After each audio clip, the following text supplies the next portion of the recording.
ఓం నమో వెంకటేశాయ. So, ఈరోజు శనివారం కదా! అందుకనే మార్నింగే లేచిపోయి ఇల్లంతా శుభ్రం చేసేసుకొని, చక్కగా ముగ్గు పెట్టేసుకొని, దేవుడి సామాన్లు అవి క్లీన్ చేసేసుకొని, నా పూజ అనేది ప్రారంభించాననమాట. అసలు డైలీ పూజ ఎందుకు చేస్తాను అని చాలామంది అడుగుతుంటారు. దానికి ఇదే నా బెస్ట్ ఆన్సర్. ప్రతిరోజు పూజతో నా రోజు అనేది పాజిటివ్‌గా స్టార్ట్ అవుతుందండి. ఇంట్లో ఒక ప్రశాంతమైన అట్మాస్ఫియర్ అనేది క్రియేట్ అవుతుంది.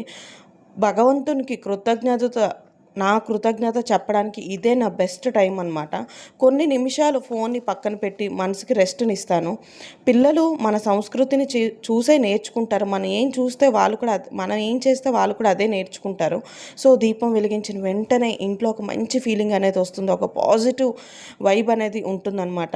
పూజ చేయడం వల్ల ఏంటంటే నాలో పేషెన్స్, హోప్ మరియు ఇన్నర్ పీస్ అలానే ధైర్యాన్ని కూడా పెంచుతుంది.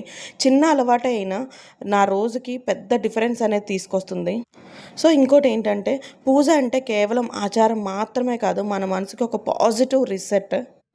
ఇంకోటి ఏంటంటే అండి, కష్టాలు వచ్చిన ధైర్యం మరియు నమ్మకం అనేది పెరుగుతుంది.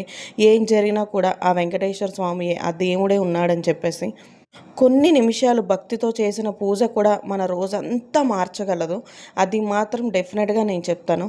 సో, ఈరోజు శనివారం కదా, అందుకనే వెంకటేశ్వర స్వామికి ఎంతో ఇష్టమైన వరిపిండి దీపం అయితే నేను పెట్టాను. అలానే చలిమిడి కూడా నైవేద్యంగా పెట్టుకున్నాను అనమాట. ఇలా జవ్వాదు ఏంటంటే మనం దీపం పెడతాం కదా, ఆ ఒత్తికి అంటించి పెట్టుకోవడం వల్ల కొంచెం మంచిగా పాజిటివ్గా అనిపిస్తుంది ఇల్లంతా కూడా. అండ్ ఆ అరోమా కూడా చాలా అంటే చాలా బాగుంటుంది.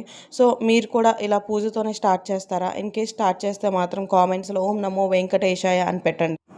సో, ఇంట్లో పూజ చేయడం వలన ఏంటంటే ఎప్పుడు కూడా పాజిటివ్ ఎనర్జీ, ఆరోగ్యం మరియు అభివృద్ధి ఉంటాయని నమ్ముతారు. సో, నేను కూడా ఇలానే స్టార్ట్ చేస్తాను ప్రతిరోజు నా డేని.